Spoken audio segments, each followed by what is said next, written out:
周三，国家主席习近平在北京以视频方式会见联合国人权事务高级专员巴切莱特。习近平对巴切莱特访华表示欢迎，并结合中国历史和文化，深入阐述了事关中国人权事业发展的重大问题，表明了中国党和政府致力于全方位维护和保障人权的原则立场。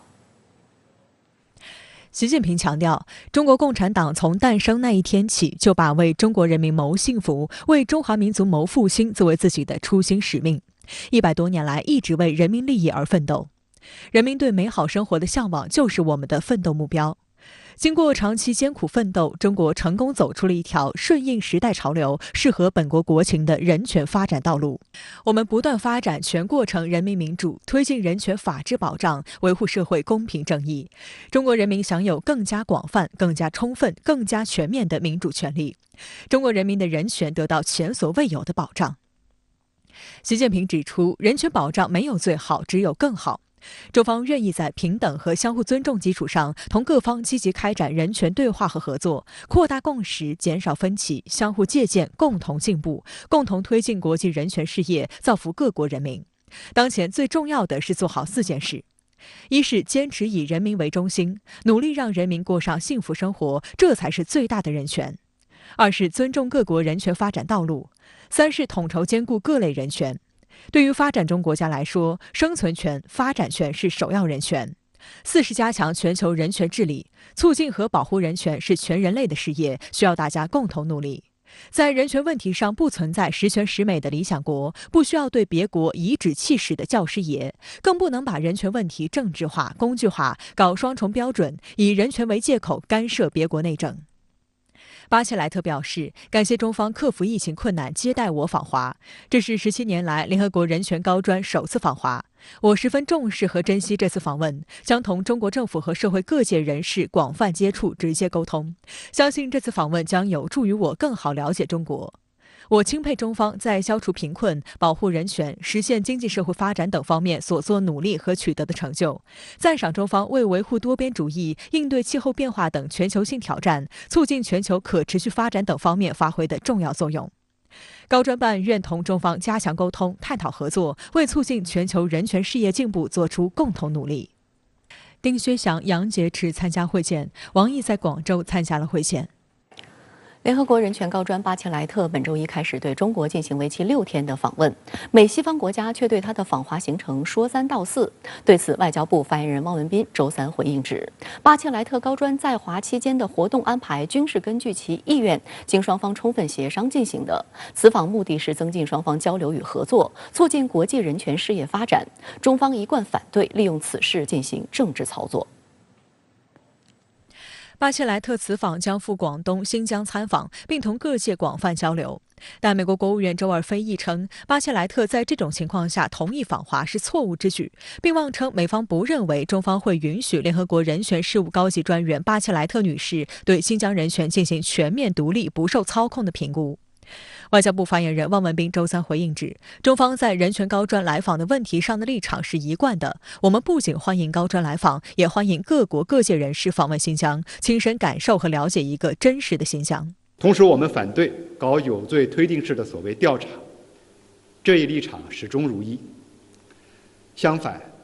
在高专访华问题上变来变去的是美国。原先要求人权高专访疆跳得最高的是美国，现在反对人权高专来访喊得最凶的还是美国。汪文斌表示，美方害怕其编造的关于新疆种族灭绝、强迫劳动的谎言被国际社会识破，所以不惜编造更多抹黑中方的谎言来误导国际社会。但是美方散布再多的谎言，也掩盖不了新疆社会安定繁荣、人民安居乐业的事实，只会更加暴露其将人权问题政治化、工具化的实质。在中国和美西方关于人权问题交锋的一个核心的问题，就是到底由谁来界定何为真正的这个人权。那么我相信，尤其是在美国那些枪案的这个家长，他们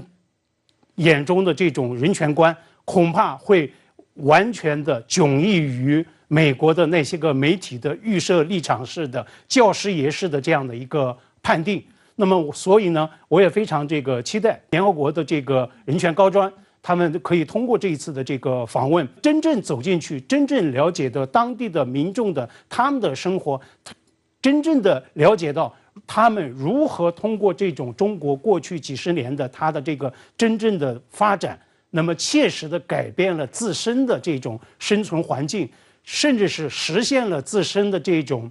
个体的发展、家庭的发展，甚至是社区的发展、城市的发展也好，我相信他们会得出一个不偏不倚、相对比较公正的这样的一个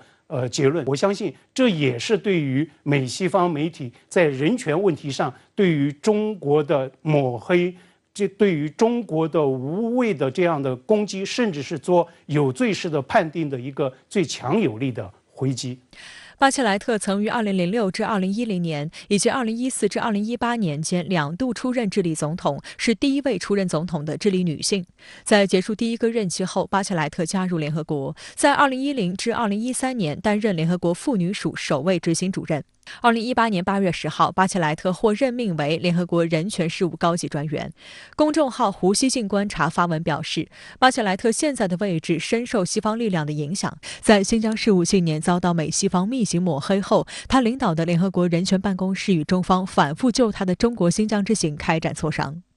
人权办公室一个工作小组4月25号就已进入中国，在完成因疫情所规定的隔离后，已经提前前往新疆，为巴切莱特的访问做准备。胡锡进在文中说，中方希望巴切莱特的访问是建设性的，而非有罪推定的调查。巴切莱特则希望能够独立、不受限制地接触各种人士。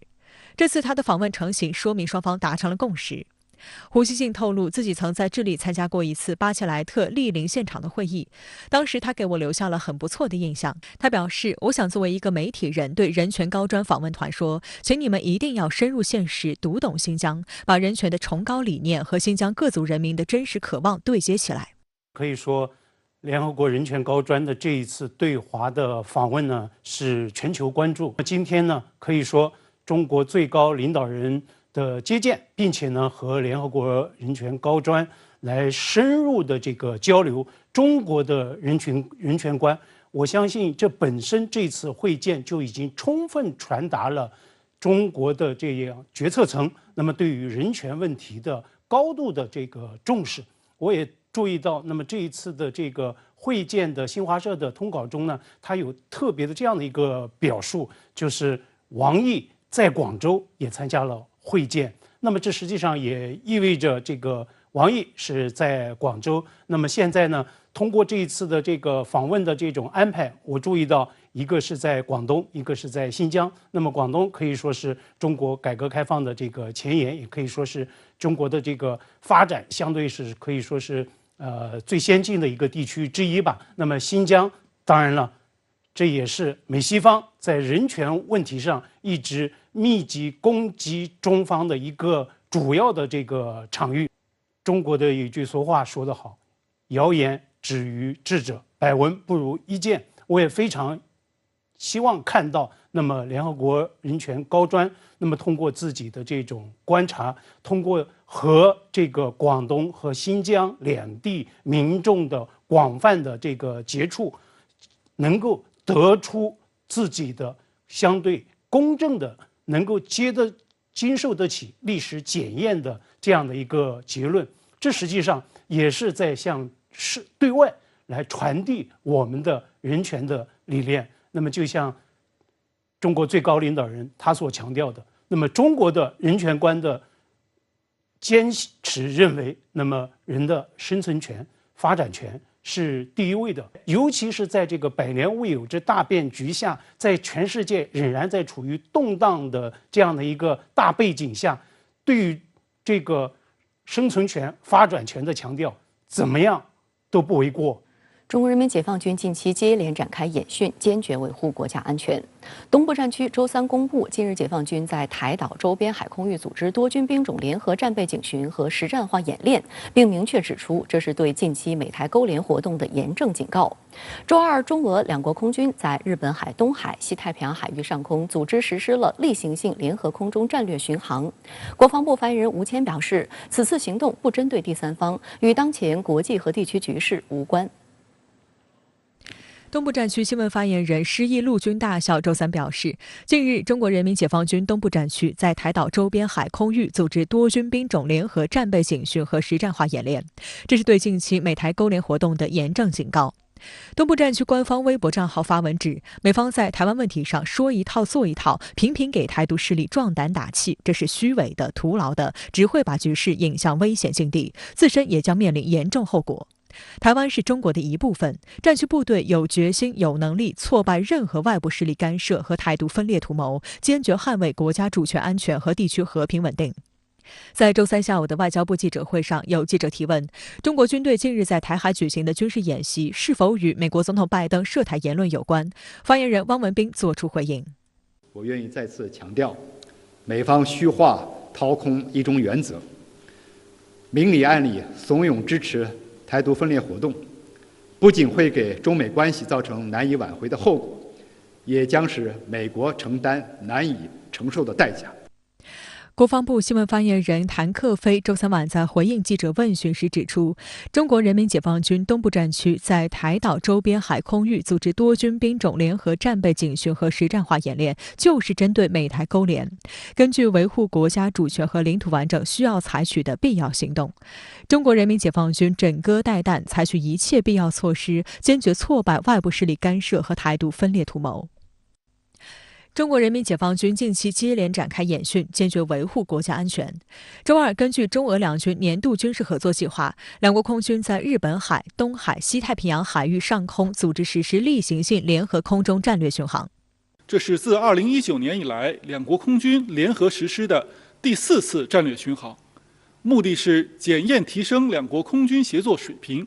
推进两军战略互信和务实合作。此次行动不针对第三方，与当前国际和地区局势无关。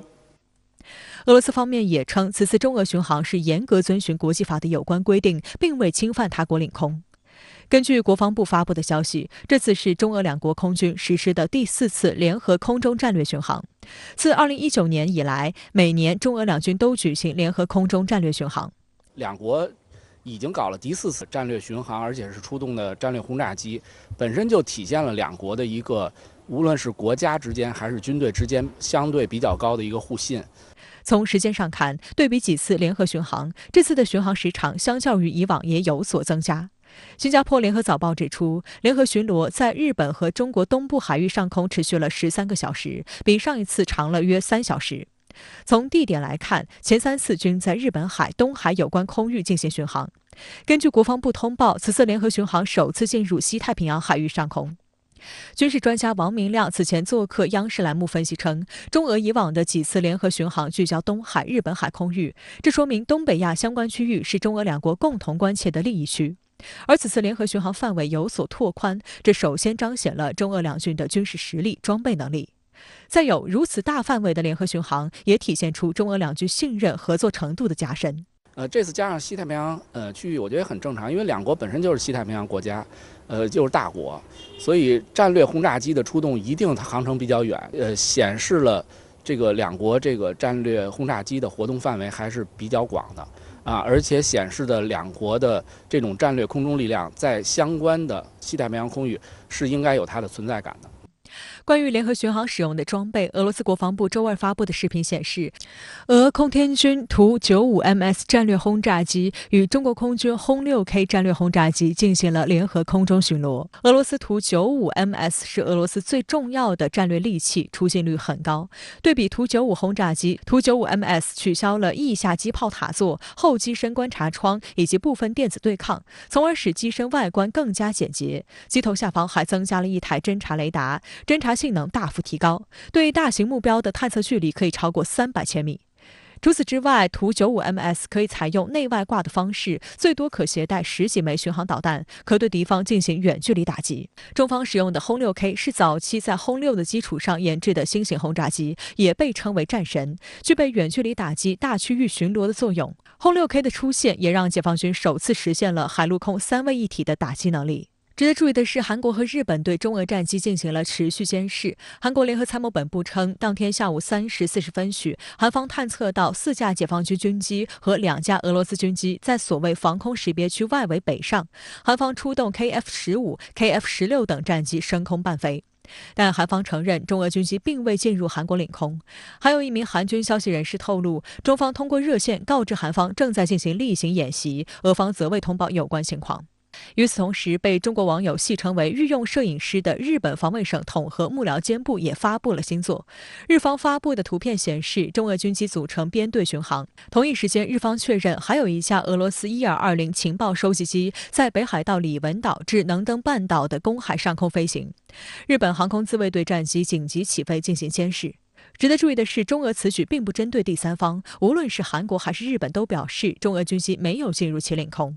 但美国政府一名高级官员却强行将其与拜登访亚挂钩，并认为中俄联合空中巡航显示了两国所谓结盟关系的深远程度。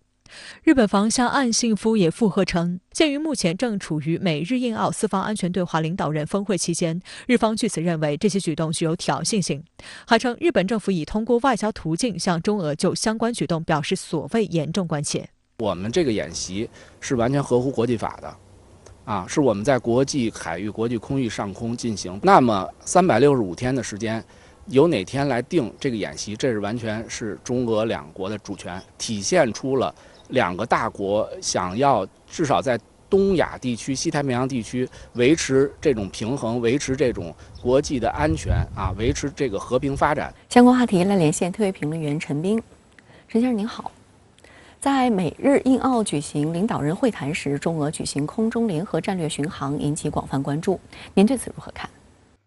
梅西你好，对于这次中俄联合军演，中方呢简要的解释说呢是例行性联合空中战略巡航，不针对任何国家。但是美日韩呢分明呢从中俄远程轰炸机的声音之中呢读到了别样的意味。美国呢读到的是中国没有远离俄罗斯，两国在军事合作上仍然密切。日本读到的是对日本的示威，认为此事发生在四方峰会期间呢更具挑衅性，并且表达了严重关切。韩国读到的是遗憾，感到这个警告意味很强。这个韩国空军呢也曾经紧急的起飞战机，实施所谓战术措施，以防备出现潜在的紧急状况。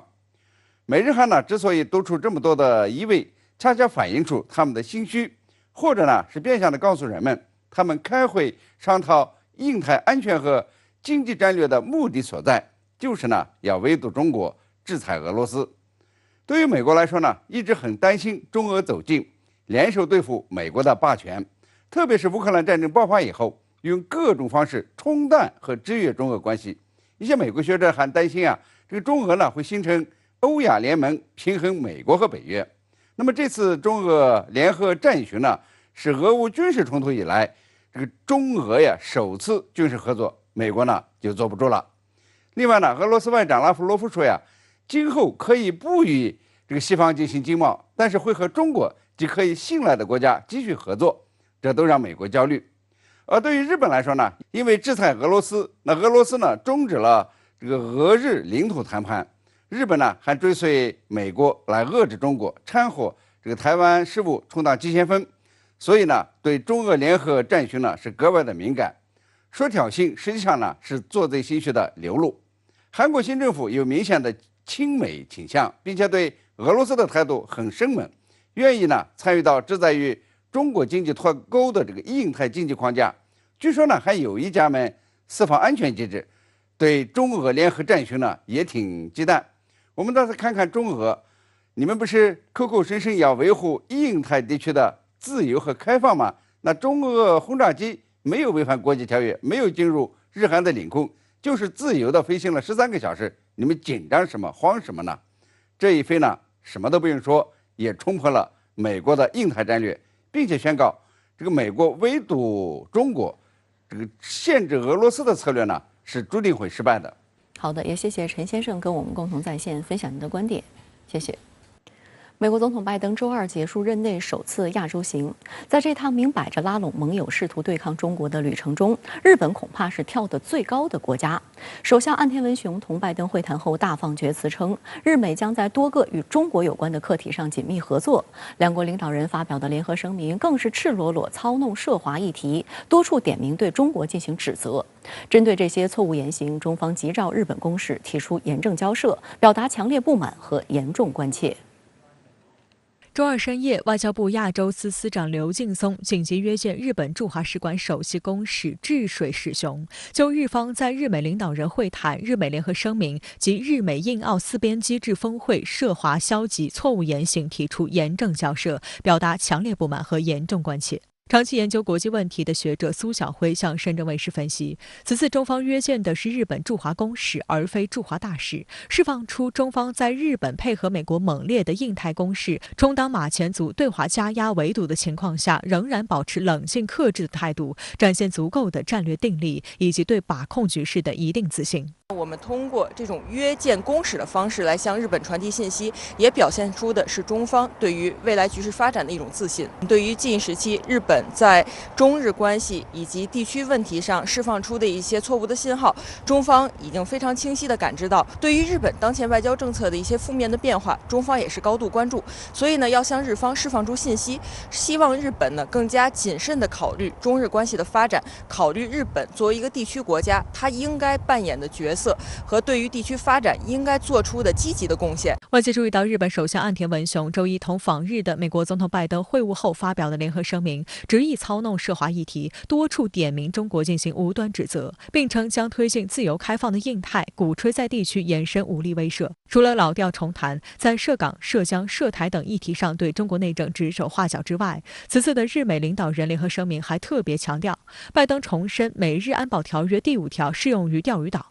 此外，岸田和拜登再借海洋议题说事，狂言中国试图改变东海现状，搞非法海事声索，将填海建造的岛礁军事化，以及在南海搞胁迫性活动。值得注意的是，近年来日本政府不断恶炒东海、南海和台海的3海问题。前不久，岸田还就东海问题提出抗议，他甚至在访问英国期间也不忘含沙射影攻击中国的东海和南海主张。针对美日领导人联合宣言对华无理攻击抹黑，中国外交部发言人汪文斌周二表示，中方对钓鱼岛及其附属岛屿拥有无可争辩的主权，我们在有关海域开展活动完全正当合法。中方坚定维护领土主权和海洋权益，同时致力于同东盟国家推进南海行为准则磋商，共同维护南海和平稳定。日美歪曲事实和真相，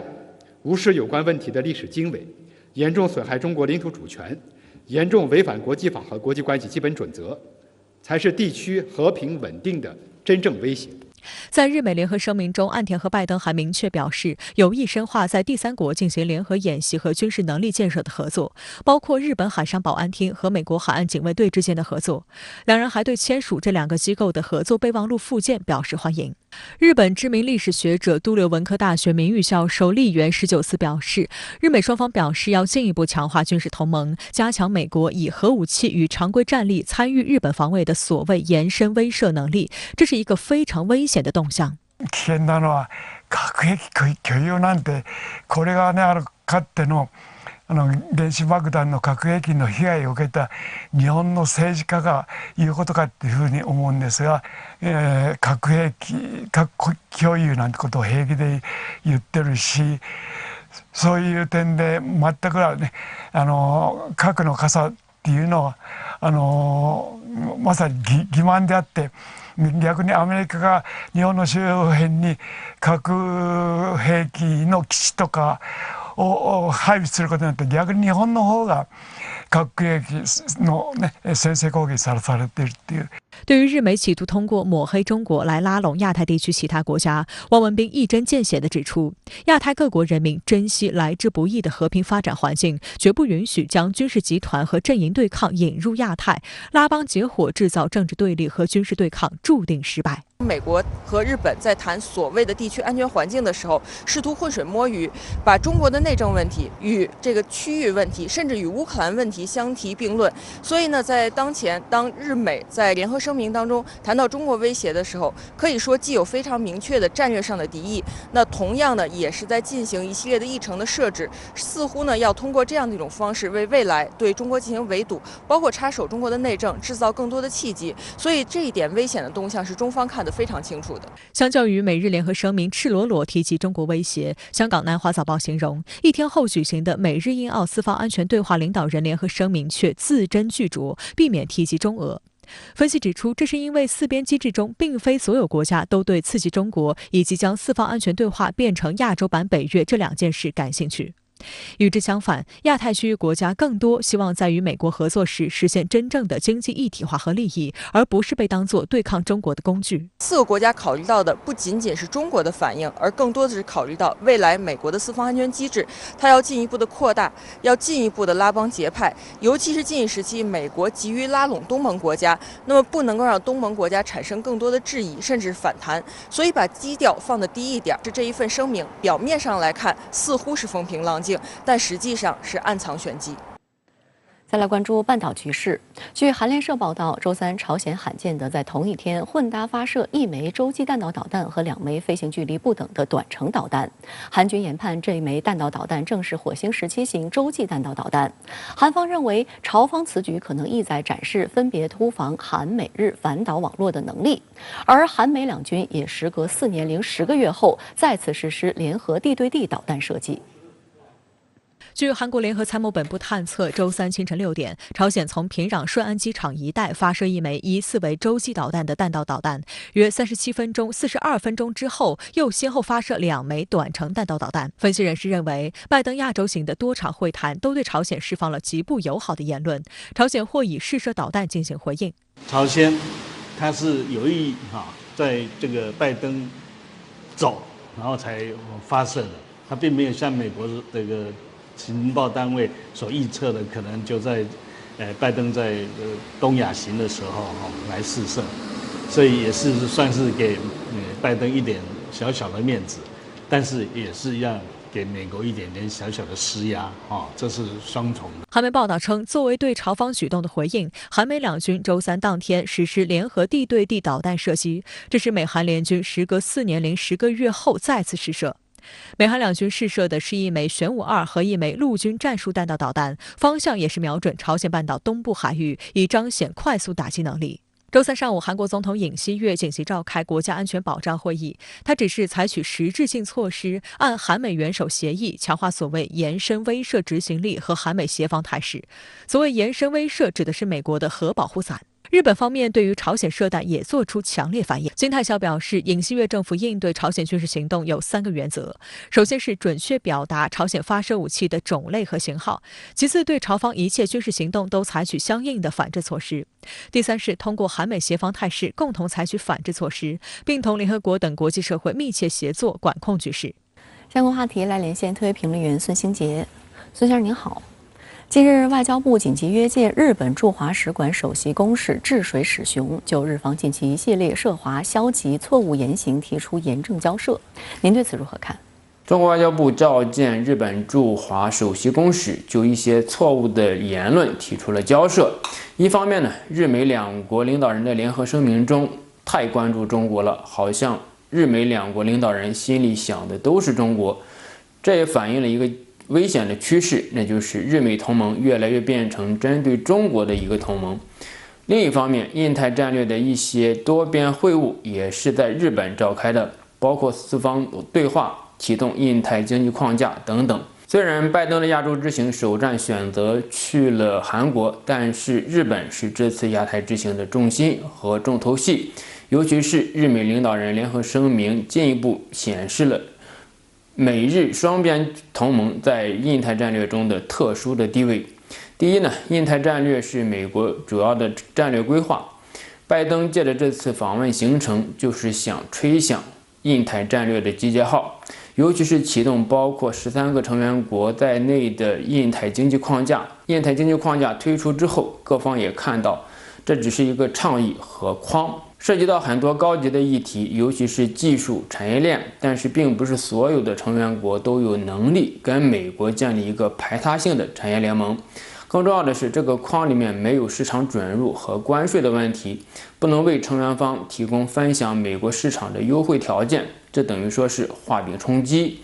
第二就是四方对话机制在拜登上台之后，其政治层级是急剧上升，达到了首脑层面，但是依然很空。四方对话中的短板也是非常的明显，印度的热情不高，要寻找四方之间的公约数并非易事。看四方会议之后的联合声明，也可以看出其中的端倪，那就是措辞非常的谨慎。印度从2年前比较积极的姿态回退到比较均衡的外交轨道，没有印度的积极参与，印太战略只是一个海洋国家的集团，它上不了岸。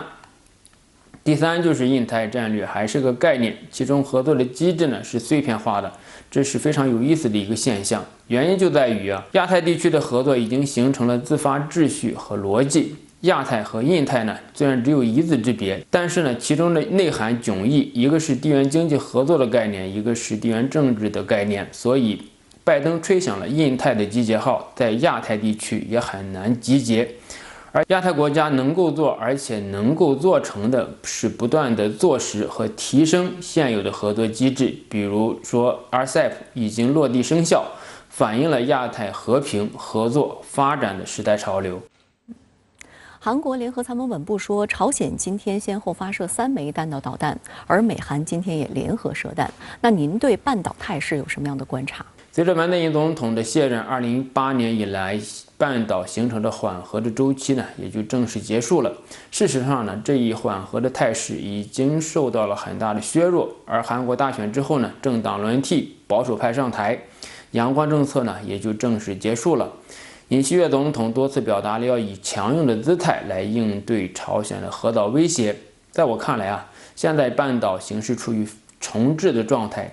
第一个呢，就是美国政府换届，拜登虽然没有明晰的半岛政策，但是他已经不像特朗普那样关注半岛，在半岛问题上投入的资源和精力也是有限的。在维持对朝制裁的前提之下呢，美国在强化与韩国的合作。第二就是韩国的政党轮替，对北政策进入了强硬的周期，逆转了文在寅政府对朝鲜政策的民族叙事，而回到了国家安全的轨道上来。也就是说，半岛的缓和其实是非常态的，这是一个非常严峻的现实和挑战。未来半岛形势还要看各方的磨合和试探，形成新的均衡。在这个过程中呢，需要各方有最大的克制。第一个就是朝鲜半岛的安全风险会越来越高，半岛南北之间的军备竞赛不断的升级，从而陷入了安全的困境。第二就是半岛问题有可能会失焦，从半岛问题变成了一个区域性的问题，甚至变成美国印太战略的一个议题，其性质呢将会发生巨大的变化，由此而带来的挑战呢也是巨大的。在这个过程中，或许有些国家能够获得短暂的利益和优势，但是呢，无疑会增加系统性的风险。好的，也谢谢孙先生跟我们共同在线分享您的观点。谢谢。来关注乌克兰局势最新进展。俄罗斯对乌特别军事行动已经3个月。俄国防部长绍伊古周二表示，俄罗斯在乌克兰的特别军事行动将持续到既定任务全部完成为止。乌克兰国防部情报总局局长布达诺夫则表示，乌军将在今年年底前扭转俄乌冲突局势，并进入克里米亚。此外，乌总统泽连斯基表示，他只愿意和俄罗斯总统普京面对面会谈，但他认为这种可能性越来越小。俄军日前获得乌东城市马里乌波尔的全部控制权后，周二已完成对马里乌波尔港口和邻近的亚速海沿岸的排雷工作，共拆除了1.2万余件爆炸物。俄国防部当天公布了俄工兵部队在马里乌波尔展开排雷的视频画面。画面显示，天王星6扫雷机器人正在海滩上排雷。在占领马里乌波尔之后，俄罗斯现在已经控制了乌克兰东部和南部的大片领土，但还没有达成全面掌控顿涅茨克和卢甘斯克的目标。目前，俄罗斯进一步调整在乌克兰东部的攻势，正在陆续形成新的包围圈。乌克兰总统泽连斯基表示，目前顿巴斯等地区的战况最为激烈。Найближчі тижні війни будуть складними, і ми повинні це усвідомлювати. Але у нас немає жодної альтернативи, окрім як боротися. 俄罗斯国防部长绍伊古表示，俄罗斯在乌克兰的特别军事行动将持续到既定任务全部完成为止，但为避免平民伤亡，俄方刻意放缓了在乌克兰的进攻。Для выхода жителей из окруженных населенных пунктов объявляются режимы тишины и создаются гуманитарные коридоры. Безусловно, это замедляет темпы наступления, но делается это сознательно, чтобы избежать жертв среди мирного населения. 绍伊古还表示，由于担心乌克兰军队溃败，西方向乌克兰紧急提供了致命性武器，但不会影响俄军完成既定目标。Несмотря на масштабную помощь Запада киевскому режиму и санкционного давления на Россию, продолжим специальную военную операцию до полного выполнения всех задач. 美国国防部长奥斯汀周一宣布，大约20个国家同意为乌克兰提供新的安全援助配套，包括提供武器、弹药、补给和军事训练，以协助乌克兰对抗俄军。乌克兰国防部情报总局局长布达诺夫周二接受乌克兰真理报采访时称，乌军接收到西方国家提供的重型武器后，到了8月份，战场局势将发生有利于基辅的变化。布达诺夫认为，乌军将在今年年底前扭转俄乌冲突局势，并进入克里米亚。俄乌局势越来越复杂，乌总统泽连斯基周一就在达沃斯世界经济论坛视频连线中也提出了和谈条件。Їх немає і не має бути, і не буде. Тому я, в принципі, не сприймаю будь-яку зустріч з будь-з ким з Російської Федерації, окрім президента Російської Федерації. І якщо тільки в тому випадку, якщо питання на столі буде одне – припинення війни. 俄罗斯联邦委员会委员阿列克谢·普什科夫则认为，实际上泽连斯基不会与俄罗斯谈判，因为这不是其西方监护人战略的一部分。他指出，从乌克兰的角度来说，与俄罗斯谈判一直是装样子。真正去决定这个某一方的态度的，我们讲一定是有美国人在其中参与的。考虑到现在美国国内的军界也好，政界也好，尤其是军事工业复合体，就这些军工火集团，那么他们其实都从冲突过程中获得了一个5年甚至更长时间的一个稳定的订单。那么大家都觉得这是一个来钱的机会。那么这种情况下呢，越来越多的人愿意让这场冲突变得更漫长。所以我们也看到美国军方之前表述，它是以年为单位的。对于泽连斯基来讲，他有多大的自主程度？美国前国务卿基辛格就在达沃斯论坛的一次聚会上敦促西方不要试图在乌克兰境内对俄罗斯军队施加毁灭性打击，并警告说这将对欧洲的长期稳定造成灾难性后果。基辛格说，如果西方被一时的情绪冲昏头脑，忘记了俄罗斯在欧洲力量平衡中应有的位置，后果将是致命的。他认为不能让俄乌战争拖太久，必须在未来2个月开始谈判，以免造成不容易克服的动荡和紧张局势。理想情况是分界线应当恢复原状，超过这一点，继续战争就不是为了乌克兰的自由，而是对俄罗斯本身的一场新战争。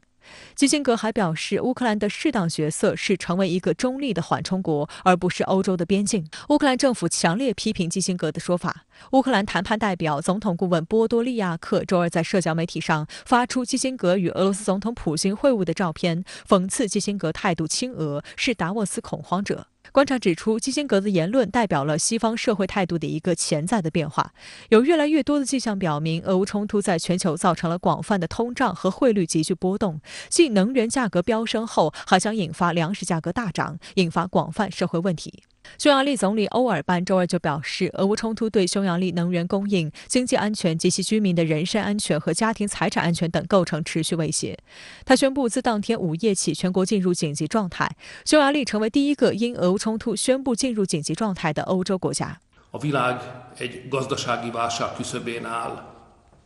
Magyarországnak ebből a háborúból ki kell maradnia, és meg kell védenie a családok anyagi biztonságát.Ehhez mozgástérre és azonnali cselekvőképességre van szükség.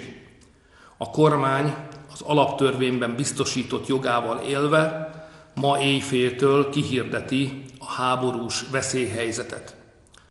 欧盟委员会本月4号提交第6轮对俄制裁措施提案，内容主要是今年年底前全面禁止从俄罗斯进口石油。但由于匈牙利等国强烈反对，欧洲舆论普遍认为欧盟过于激进的对俄制裁方案此后都很难获得通过。英国《金融时报》周二报道，匈牙利总理欧尔班在写给欧洲理事会主席米歇尔的信中表示，该国60%以上的石油和85%的天然气来自俄罗斯，因此在没有达成共识的情况下，在欧洲理事会层面讨论对俄制裁方案将会适得其反，这只会突出欧盟内部的分歧。